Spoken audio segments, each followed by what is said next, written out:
Hello my name is Kshitij Srivastava and this is my video blog. और आज मैं एक कमेंट का जवाब देने जा रहा हूँ। क्षितिज भाई, मेरा एक क्वेश्चन है, साउथ में इतने यंग डायरेक्टर्स कैसे आ रहे हैं और उनको कैसे प्रोड्यूसर्स मिल जाते हैं, बताइएगा एक बार please. I am talking about Atlee, Lokesh Kanagaraj, Prashanth Varma etcetera. तो बेसिकली हमको ऐसा लगता है कि बॉलीवुड में बहुत सारा नेपोटिज्म है, कनेक्शंस चाहिए होते हैं, पैसे चाहिए होते हैं, पर अगर आप साउथ में जाओगे तो वो चीज़ 4-5 गुना बढ़ जाती है। दूर से देखने में आपको ऐसा लगता है कि नहीं, वहाँ पे तो बड़े इंडिपेंडेंट डायरेक्टर्स आ रहे हैं, पर नहीं यार, ऐसे बहुत डायरेक्टर्स हैं साउथ में भी जो डायरेक्टर बनना चाहते हैं पर कभी बन नहीं पाते। पैसे की कमी होती है, कनेक्शंस नहीं होते हैं। जिन डायरेक्टर्स की आप बात कर रहे हो वो भी वेल कनेक्टेड थे, वेल टू डू फैमिली से थे और उनको भी ऐसी कोई प्रॉब्लम नहीं हुई। अब जैसे अगर आप प्रशांत नील के बारे में अगर बात करो तो he was the cousin of Shri Murali, जहाँ तक मुझे पता है। वो उनके जीजा थे, उनके साथ ही पहली फ़िल्म बना ली थी। एस.एस. राजमौली एक स्क्रीन राइटर के बेटे थे। लोकेश कनगराज के बारे में कहते हैं कि उसने एक शॉर्ट फ़िल्म बनाई थी जो एक किसी दूसरे डायरेक्टर को बहुत पसंद आई और उसने उसे फ़िल्म बनाने के लिए दे दिया। तो भैया इतने लोग शॉर्ट फ़िल्म बनाते हैं और इतनी अच्छी-अच्छी शॉर्ट फ़िल्म भारत में बनती हैं। ऐसा तो नहीं लोकेश कनगराज ने कुछ बहुत हीरा बना दिया होगा। मैंने एक से एक शॉर्ट फ़िल्में देखी हैं भारत में, पर ऐसा तो कभी मैंने नहीं देखा कि किसी डायरेक्टर ने बोला हो कि यार सुन, तेरी फ़िल्म मुझे बहुत अच्छी लगी है, I am investing money on you and make your film and I will give you top actors for this film. ऐसा नहीं होता है, until unless you have connections, कोई एक्टर तुम्हारी फ़िल्म में काम नहीं करेगा। और एक्टर्स के पर्सपेक्टिव से सोचो, कोई तो एक नए डायरेक्टर की फ़िल्म में काम क्यों करेगा? वो भी आज के टाइम में जहाँ पे कॉर्पोरेट इन्वॉल्वमेंट बहुत ज़्यादा है, तो एक्टर्स बहुत सेफ खेलते हैं। मैं आपको अभी बताता हूँ कि एक्टरों की हालत क्या है कि एक्टर्स एक नए प्रोडक्शन हाउस में, नया डायरेक्टर तो छोड़ो, नए प्रोडक्शन हाउस में काम नहीं करना चाहते हैं, जिसमें कोई प्रोड्यूसर पहली बार फ़िल्म बना रहा हो। तो प्रोड्यूसर को या तो कोई बड़ा एक्टर लेके आना पड़ता है या फिर बहुत एक्सॉर्बिटेंट अमाउंट देना पड़ता है, तब जाके वो एक्टर काम करेगा। और कुछ एक्टर तो ऐसे हैं जैसे जो काम करेंगे ही नहीं, जो टॉप ए लेवल में एक्टर्स हैं, वो नए प्रोड्यूसर के साथ काम नहीं करेंगे, नए डायरेक्टर के साथ काम नहीं करेंगे, नई टीम के साथ काम नहीं करेंगे। They need experience, they need कि आपने 3-4 फ़िल्में बनाई हो, वो उन फ़िल्मों को देखेंगे, उसके बेसिस पे डिसाइड करेंगे कि आपके साथ फ़िल्में करनी नहीं करनी है। तो अगर ये नए डायरेक्टर आते हैं और इनको बड़े स्टार्स मिल जाते हैं, तो उसके पीछे हमेशा कोई ना कोई कनेक्शन होता है। जहाँ तक अतली की बात है, अतली के बारे में जहाँ तक मुझे पता है कि उसने शायद शंकर को असिस्ट किया था और Shankar one of the top most directors है, मोस्ट एक्सपेंसिव डायरेक्टर्स हैं, सबसे सबसे भयानक बड़ी बजट की फ़िल्में उन्होंने बनाई हैं। तो उनको असिस्ट करना भी आसान काम नहीं है, क्योंकि ऐसे आपके कनेक्शंस नहीं होंगे कि वो आपको असिस्टेंट रख लेंगे।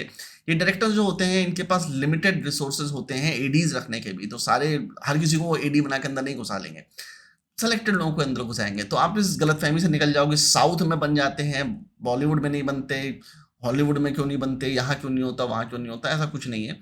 घूम फिर के जो चीज़ें हो रही हैं वो बिहाइंड द सीन हो रही हैं, जो आपको समझ में नहीं आएंगी, बट जब आप वहाँ पहुँचोगे और एक्सपीरियंस करोगे तब वो चीज़ समझ में आएगी। अच्छा, इसमें कुछ गलत नहीं है, I don't feel nepotism is bad. मैंने बार-बार बोला है कि I feel that if you have connections you can go somewhere, it's completely fine. जो गवर्नमेंट है जैसे रिजर्वेशंस देती है, तो रिजर्वेशंस किस चीज़ को काटते हैं?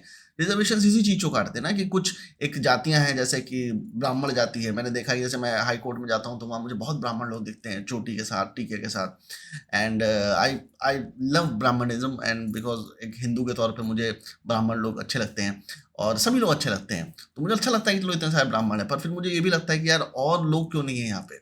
तो उसके पीछे जो कारण है वो मैं आपको किसी और वीडियो में बताऊँगा कि ऐसा क्यों होता है कि एक पर्टिकुलर कास्ट या एक पर्टिकुलर टाइप ऑफ पीपल एक पर्टिकुलर प्रोफेशन को डोमिनेट करने लगती है। जैसा कि मुंबई में है कि कोई दूध बेच रहा है तो वो उसी समुदाय के लोग दूध बेच रहे हैं, उसी समुदाय के लोग फोटोकॉपी का काम कर रहे हैं और वो तय हो जाता है। जैसे मीट की शॉप्स है, तो मीट की शॉप्स आपने देखा होगा सिर्फ मुस्लिम लोग ही मटन काट रहे हैं या चिकन काट रहे हैं, बाकी आपको हिंदू नहीं काटते हुए दिखेगा। तो अलग अलग समुदाय के लोग अलग अलग काम करते हैं। ये ट्राइबल मेंटेलिटी है और ये ट्राइबल मेंटेलिटी बहुत ही डीप रूटेड ह्यूमन साइकी है, जिसको अगर आप समझोगे तो आपको बहुत सारी चीज़ें समझ में आएंगी। इस पे मैं एक वीडियो बनाऊंगा, जो कई लोग मुझसे कहते रहते हैं कि ट्राइबल मेंटेलिटी पे आपने कभी वीडियो नहीं बनाया।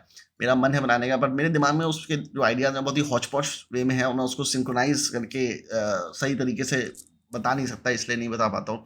But trust me on this that if you want to become successful in anything, try to figure out what your father was doing, try to figure out what people around you were doing instead of going into another tribe. So अगर film line को मैं एक tribe सोचूं और आपके father का would का business है, then better go into the wood business, make it successful, earn some money, don't worry about your age, and then come into the film line. So the connections are made by two ways. पहला तो ये connection है कि वो आपके father के through बनते हैं, आपके ब्लड के थ्रू बनते हैं, आपके जो आसपास रिलेटिव्स हैं उनके थ्रू बनते हैं। और दूसरा तरीका पैसा है। When you have money, when you have resources, when you have the power of money, people want to get connected with you and that's how you connect with other people. So there are only two methods to connect with people, either it is by birth or it is by money. जो आपके दोस्त बनते हैं school में, colleges में, वो आपके connections नहीं माने जाएंगे, because they won't help you, they will hang out with you, वो बकचोदी करेंगे, पर एक समय के बाद जब डिफरेंस ऑफ मनी आएगा, स्टेचर आएगा, तो वो एक टाइम के बाद अलग हो जाएंगे आपसे, एंड दैट इज ट्रू। ऐसे मेरे बहुत सारे दोस्त हैं जो मुझसे शायद 10 गुना ज़्यादा अमीर रहे होंगे, और जब साथ में थे तो हम लोग घूमते फिरते थे। एक तो एक्टर था, बहुत बड़ा एक्टर था, बहुत बड़े एक्टर का बेटा था, उससे मेरी बहुत अच्छी दोस्ती हो गई थी। बट द मोमेंट हमारी वर्कशॉप एक्टिंग की खत्म हुई, उसने सबसे बात करनी बंद कर दी, मुझसे क्या सबसे बात करनी बंद कर दी, and we used to hang out together a lot. जो इंस्टीट्यूशनलाइज्ड दोस्तिंग होती है वो इंस्टीट्यूशन तक ही सीमित होती है, उसके बाहर नहीं जाती है। तो आपके कनेक्शंस वही अच्छे हैं जो आपके फादर ने ओवर द टाइम बनाया, और कनेक्शंस अच्छे होने के लिए आपको टाइम देना पड़ता है रिलेशंस को, और वो टाइम आप इस समय दे नहीं सकते। तो आपके जो फादर है कनेक्शंस है, उन्होंने ऑलरेडी टाइम दे के रखा है, तो आप उनको यूज करके पहले सक्सेसफुल होइए। सो ये जो डायरेक्टर्स के बारे में आप सोच रहे हो, जिनको आपको लगता है कि ओवरनाइट सक्सेस मिल गई, वो ओवरनाइट सक्सेस नहीं होती है, क्योंकि आपको लगता है ये ओवरनाइट सक्सेस उस लड़के की है, पर वो ओवरनाइट सक्सेस उसके फादर की होती है, उसके ग्रैंडफादर की होती है, जिन्होंने हेरिटेज में उसको बहुत सारी चीज़ें दी हैं, सिर्फ पैसा ही नहीं, कनेक्शंस भी दिए हैं और जीन्स भी दिए हैं उस तरीके के कि वो सही तरीके से सोच सकता है। आपको समझ में नहीं आएगा, पर आपके फादर की एक छोटी सी लाइन भी आपको कितना डिमोटिवेट कर सकती है, या वो एक छोटी सी हैबिट आपको कितना डिमोटिवेट कर सकती है। सो आपको देखना पड़ेगा कि what are the habits, what are the things that are inside you which are causing trouble inside you. Remove them and be with the people that you can associate with, and then get successful. And do not believe in these stories कि ये आदमी वहां पे ऐसा कैसे हो गया, because we as human beings are always looking for miracles, we are always looking for those outlier stories. 1000 लोग इस तरह से काम कर रहे हैं, पर एक आदमी जो निकल के आ गया, एक आदमी एक्सेप्शन हो गया, and we want to believe in that story. Why we want to believe in that story? Because that story looks very convenient. वो इतनी कन्वीनियंट लगती है कि यार ऐसा अगर हो सकता है तो फिर मैं भी कर लेता हूँ ऐसा।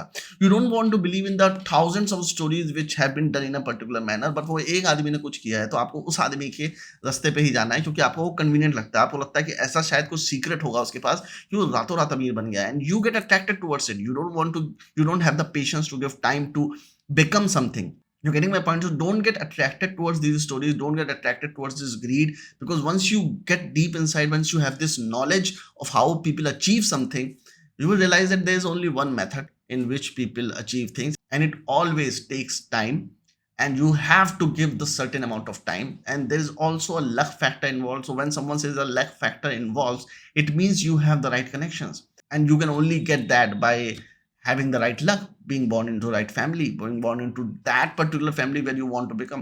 People are attracted towards film line because it has glamour, it looks very convenient, you get to work with some of the most beautiful people and some of the richest people, and you make a lot of money by doing, and which you feel by doing so little. But it is not so. It comes at a cost, and the cost is something which don't want to know right now.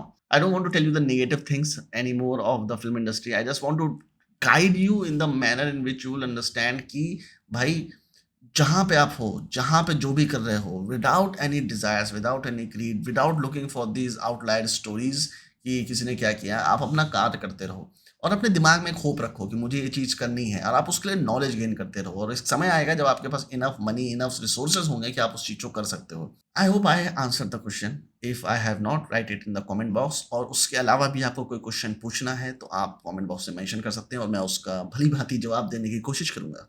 मिलते हैं जल्दी next vlog में।